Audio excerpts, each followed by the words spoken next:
servant of God. Yes. At one point, Moses displeased God, and as a result, God would not allow Moses to cross over into the promised land himself. Doing things our way often causes us to lose our blessings.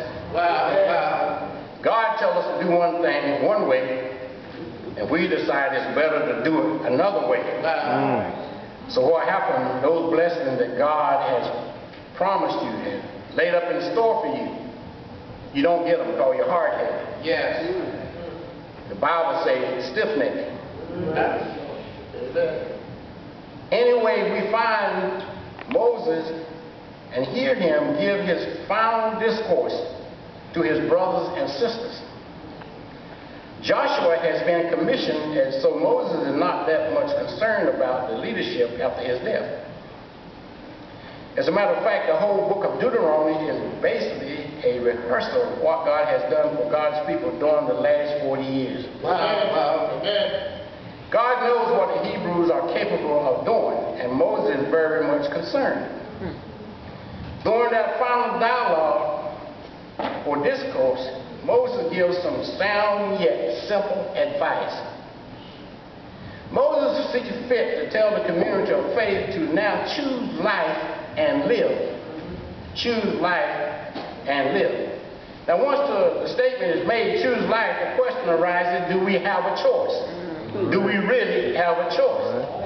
And the short answer is yes. Right. Yes. We have a choice. But there's more to the story. I do not know too many people that have been made to do things or work for God. There's a few examples in the Bible, but what usually happens, we enter into a covenantal relationship with God.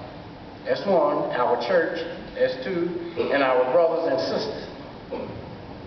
And then we try to live out the expectations that go along with discipleship for the rest of our lives. Now, I know I must be tickled with some of these funny bones. This is something I need to say again, because sometimes I think some of us get a little crooked. We enter into a covenantal relationship with God, our church, and our brothers and sisters. And then we try to live out the expectations that go along with discipleship for the rest of our lives. You see, discipleship, along with discipleship comes responsibility. Amen. You can't have the reward